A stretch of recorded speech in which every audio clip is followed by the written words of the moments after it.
नमस्कार, जय हिंद। मैं रवि मोहन शर्मा आप सभी का स्वागत करता हूं करंट अफेयर्स की सीरीज में। आज हम लोग देखेंगे करंट अफेयर्स का एक नया सेशन, जिसमें देखेंगे कौन कौन सी महत्वपूर्ण खबरें हैं और इन खबरों में बने रहने के लिए आप लोग इस खबरों को लिपिबद्ध करते रहिए, पढ़ते रहिए। चलिए फटाफट से पहले एक बेहतरीन क्वेट्स के साथ में हम लोग शुरुआत करते हैं। जीतने का असली मजा तभी है जब सभी लोग आपके हारने का इंतजार कर रहे हो। क्या लिखा है मित्रों? क्या है कि जीतने का मजा कब है? जब सभी आपके हारने का इंतजार कर रहे हो। फटाफट से बढ़ लेते हैं अगले प्रश्न की ओर। चलिए अगला प्रश्न क्या कहता है, जल्दी से देख लेते हैं। अफगानिस्तान का नाम परिवर्तित करके क्या रखा गया है? प्रश्न पूछा गया था, मैंने लास्ट सेशन में आपको ये प्रश्न पूछा था, अफगानिस्तान का नाम परिवर्तित करके क्या रखा गया है? पहला है यूनाइटेड स्टेट्स ऑफ अफगानिस्तान, दूसरा है Islamic Emirates of Afghanistan IEA, तीसरा है यूनाइटेड अरब एमिरेट्स UAE, चौथा इनमें से कोई नहीं। फटाफट से देख लेते हैं इसका उत्तर। तो भाई देख लीजिए ना, हाल ही में अफगानिस्तान का नाम परिवर्तन करके क्या कर दिया गया है, जल्दी से देख लेते हैं अपन।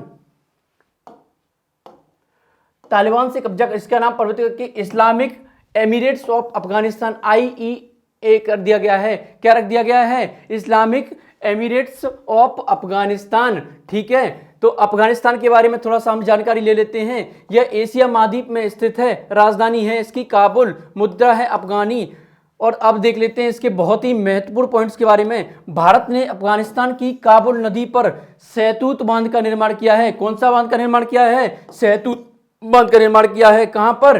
काबुल नदी है। अब काबुल नदी कहां पर है? अफगानिस्तान में। ठीक है ना। अगला प्रश्न, अगला फैक्ट देखते हैं। अफगानिस्तान के संसद के एक हॉल का नाम क्या रखा गया है? पूर्व प्रधानमंत्री अटल बिहारी वाजपेयी जी के नाम पर रखा गया है ये हॉल, और इसका उद्घाटन किया था 2015 में प्रधानमंत्री नरेंद्र मोदी ने। तो भाई साहब देख लेते हैं जल्दी से, किसने किया था? प्रधानमंत्री नरेंद्र मोदी ने। हॉल का नाम क्या रखा गया है? संसद का एक हॉल है, अफगानिस्तान में स्थित है, और अफगानिस्तान के संसद का एक हॉल का नाम रखा गया है पूर्व प्रधानमंत्री अटल बिहारी वाजपेयी जी के नाम पर। चलिए भाई अब जब आगे बढ़ लेते हैं थोड़ा सा, तो आगे क्या है प्रश्न, अब देख लेते हैं थोड़ा सा इस पे फैक्ट और है। डूरंड रेखा पाकिस्तान और अफगानिस्तान के बीच अंतरराष्ट्रीय सीमा रेखा है। अफगानिस्तान के बारे में थोड़ा थोड़ा फैक्ट तो पढ़ा ही देता हूं।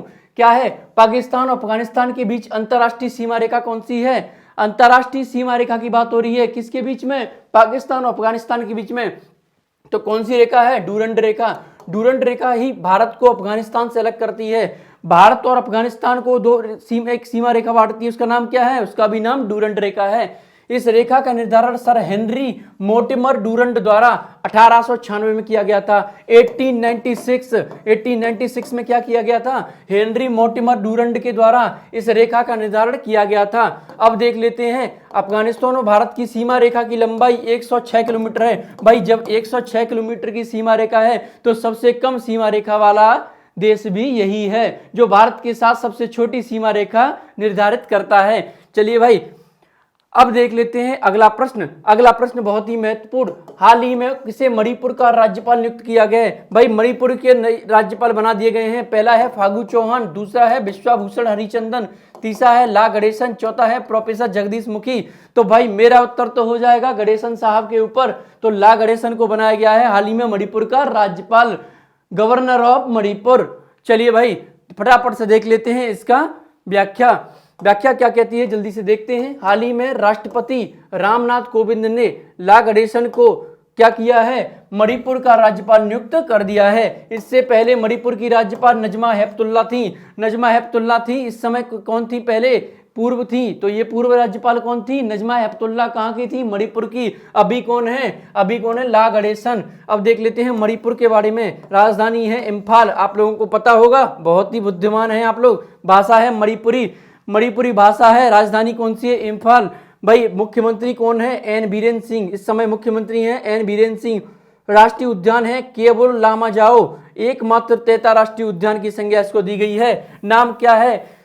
केअबुल लामजाओ के बारे में पूछा जाता है, या ये पूछा जाता है भारत का एकमात्र तैता राष्ट्रीय उद्यान कहां पर है? तो आप उत्तर लगाएंगे मणिपुर। चलिए भाई फटाफट से बढ़ लेते हैं आगे। तो आगे क्या है? आगे देख लेते हैं फटाफट। दूसरा, संयुक्त राष्ट्र विश्व विश्व भू स्थानिक सूचना कांग्रेस UNWGIC वर्ष 2022 में कहाँ आयोजित होगा?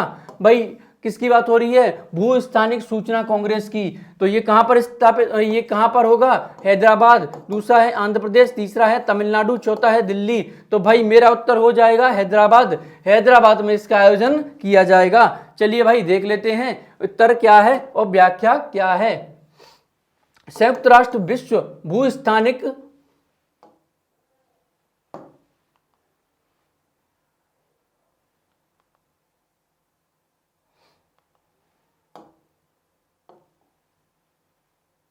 चलिए संयुक्त राष्ट्र विश्व भू स्थानिक सूचना कांग्रेस का दूसरा सम्मेलन 2022 में हैदराबाद में आयोजित होगा। इसे प्रत्येक 4 वर्ष में आयोजित किया जाता है। इसका पहला आयोजन चीन द्वारा 2018 में किया गया था। पहला आयोजन किसके द्वारा किया गया था? हमारे पड़ोसी मित्र हैं, नाम क्या है? चाइना। यानी कि इन चाइना में क्या किया गया था? इसका पहला आयोजन। चलिए 2022 की इसकी थीम है वैश्विक गांवों को भू सक्षम बनाना है। क्या थीम है? वैश्विक गांवों को भू सक्षम बनाना है। चलिए फटाफट से देख लेते हैं अगले प्रश्न की ओर। तो अगला प्रश्न क्या कहता है, जल्दी से देख लेते हैं। किस राज्य सरकार द्वारा मेजर ध्यानचंद के नाम पर एक खेल विश्वविद्यालय स्थापित करने की घोषणा की गई है? किस राज्य के द्वारा की गई है? तो भाई खेल विश्वविद्यालय बनाया जाएगा। किसका बनाया जाएगा? मेजर ध्यानचंद के लिए बनाया जाएगा, कि उनकी याद में बनाया जाएगा। कोई बात नहीं। पहला ऑप्शन है पंजाब, दूसरा है मध्य प्रदेश, तीसरा है राजस्थान, चौथा है उत्तर प्रदेश। तो भाई इसका उत्तर मैं लगा देता हूं उत्तर प्रदेश। आप लोगों को पता होगा कि उत्तर प्रदेश में ही इनका जन्म हुआ था और यहीं से इसीलिए इनका नाम परिवर्तित, हाल ही में राजीव गांधी खेल रत्न का भी नाम परिवर्तित कर दिया गया था। क्या रख दिया गया था? मेजर ध्यानचंद पुरस्कार। और अब इनके नाम पर विश्वविद्यालय भी बनाया जा रहा है। तो चलिए भाई देख लेते हैं कहां पर बनाया जाएगा। वैसे तो उत्तर है इसका उत्तर प्रदेश, लेकिन हाल ही में उत्तर प्रदेश सरकार द्वारा मेजर ध्यानचंद के नाम पर खेल विश्वविद्यालय स्थापित करने की घोषणा की गई है। यह खेल विश्वविद्यालय उत्तर प्रदेश के मेरठ में खोला जाएगा। भाई कहां पर खोला जाएगा? यह है मेरठ। चलिए भाई अगला फैक्ट देख लेते हैं। ज्ञातव्य है कि हॉकी के जादूगर मेरठ में 10 साल रहे थे। इन्होंने 10 साल तक मेरठ में रहे थे। दूसरे विश्व युद्ध के बाद मेजर ध्यानचंद को यहां तैनाती मिली थी और वर्ष 1945 से 50 तक ये मेरठ में ही रहे थे। ठीक है, देख लेते हैं। 5 साल तक इन्होंने मेरठ में अपना जीवन बिताया था। इस वजह से मेरठ में क्या किया जा रहा है? खेल विश्वविद्यालय की स्थापना की जा रही है। चलिए आगे बढ़ लेते हैं। अगला प्रश्न है, चौथे नंबर का प्रश्न है आपकी स्क्रीन पर। हाल ही में देश का पहला स्मोक टावर निम्न में से किस शहर में लगाया गया है? देखिए भाई देश के पहले स्मोक टावर की बात आती है तो सबसे प्रदूषित राज्यों में स्थान पहला आ जाता है दिल्ली का।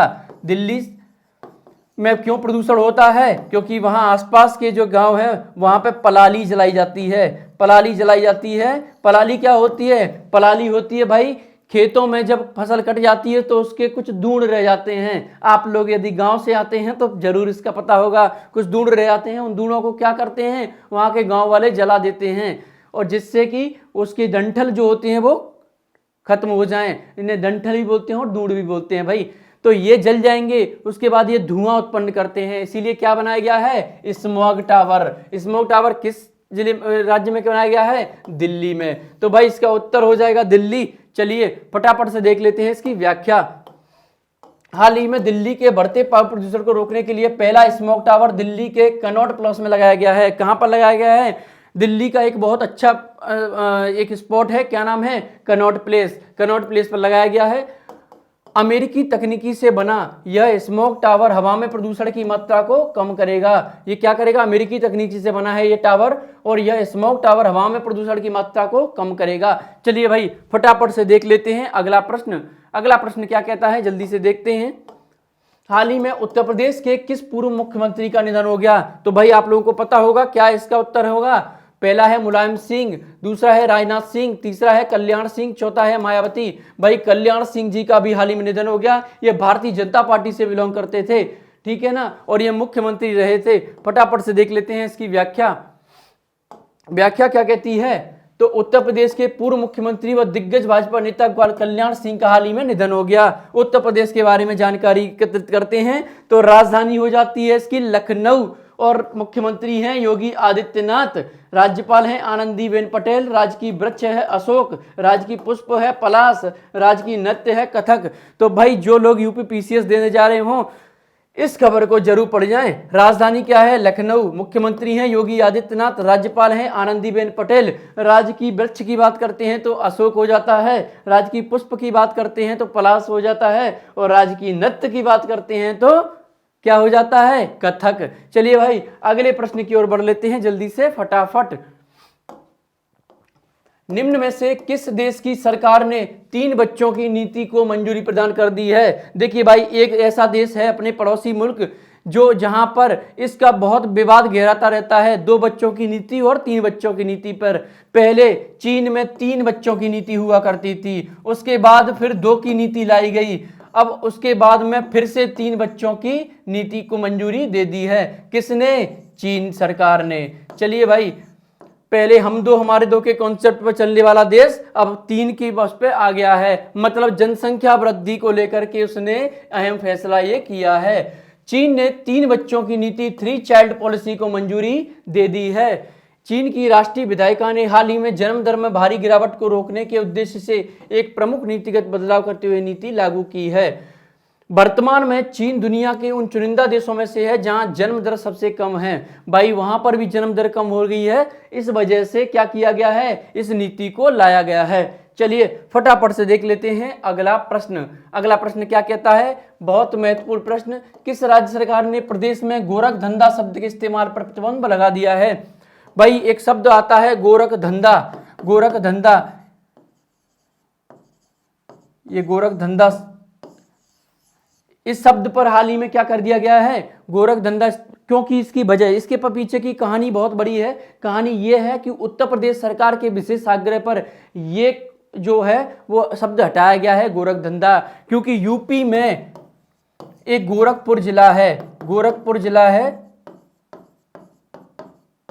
जो गोरखाओं से संबंधित है। वहां पर क्या होती है? गोरखनाथ की पूजा होती है, वो आराध्य देव हैं। तो क्या किया गया है? ये शब्द किसी भी देवता या देवी के लिए बनता है, इस वजह से इस पर रोक लगा दी गई है।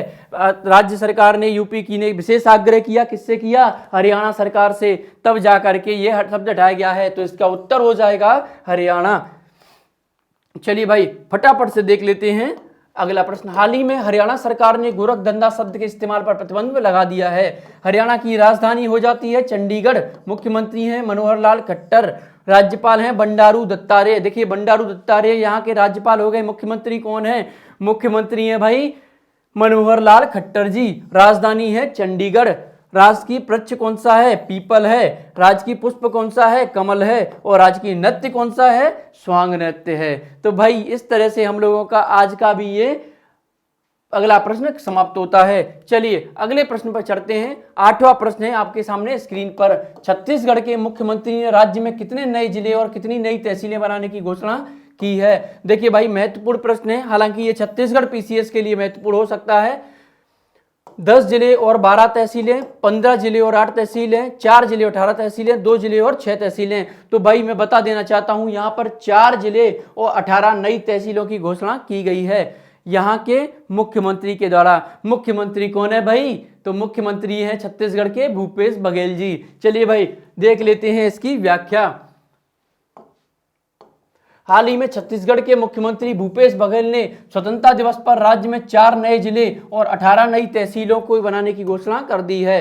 छत्तीसगढ़ में नए जिलों के गठन के बाद अब कितने जिले हो जाएंगे? तो 32 जिले हो जाएंगे भाई। ये 4 नए जिले होंगे मोहला, मानपुर, शक्ति, सारंगढ़, बिलाईगढ़ और मनेन्द्रगढ़। ये 4 जिले हो जाएंगे और 18 तहसीलें हो जाएंगी। चलिए, और तहसीलों को हमको पढ़ने की आवश्यकता बिल्कुल नहीं है। चलिए अगला प्रश्न देख लेते हैं। 9वां प्रश्न है, हाल ही में शहरी क्षेत्रों में सामुदायिक वन संसाधन अधिकारों को मान्यता देने वाला पहला राज्य कौन सा बन गया है? बात हो रही है शहरी क्षेत्रों में सामुदायिक वन संसाधन अधिकारों को मान्यता देने वाला पहला राज्य कौन सा बन गया है? असम, गुजरात, बिहार और छत्तीसगढ़। भाई इसका प्रश्न ये पूछा गया है। अब देख लेते हैं कौन सा हो गया है, तो देख लेते हैं। इसका उत्तर हो जाएगा छत्तीसगढ़। तो छत्तीसगढ़ में चूंकि आपको पता है कि वहां पर क्या रहते हैं, छत्तीसगढ़ में नेक्सलाइड एरिया भी है ये, और यहाँ पर क्या है, जनजातीय बाहुल्य क्षेत्र भी है ये। चलिए, छत्तीसगढ़ शहरी क्षेत्रों में सामुदायिक वन संसाधन अधिकारों, कम्युनिटी फॉरेस्ट रिसोर्स राइट्स को मान्यता देने वाला पहला राज्य बन गया है। कोई भी वन संसाधन जिसे आदिवासी और अन्य वनवासी समुदाय आजीविका के लिए उपयोग करते हैं। देखिए बात कह रहा है कोई भी वन संसाधन जिसे आदिवासी और अन्य वनवासी समुदाय आजीविका के लिए उपयोग करते हैं और जिस पर निर्भर रहते हैं उसे सामुदायिक वन संसाधन के रूप में जाना जाता है। चलिए भाई अब देख लेते हैं फटाफट से इसका अगला प्रश्न। अगले प्रश्न का उत्तर आप सभी लोगों को देना है। भारत के सबसे ऊंचे हर्बल पार्क का उद्घाटन कहां किया गया है? प्रश्न पूछ रहा है भारत के सबसे ऊंचे हर्बल पार्क का निर्माण कहां पर किया गया है? तो इसका उत्तर आप लोगों को बताना है। पहला है उत्तराखंड, दूसरा है हिमाचल, तीसरा है अरुणाचल प्रदेश, चौथा है केरल। इस प्रकार आप लोगों का आज का करंट अफेयर्स का सेशन समाप्त होता है। इस प्रश्न का उत्तर अधिक से अधिक संख्या में चाहिए भाई, तो आप लोग फटाफट से इसको सर्च कीजिए और करंट अफेयर्स लिपिबद्ध करते रहिए। तब तक के लिए मैं आपसे विदा लेता हूं। जय हिंद, जय भारत।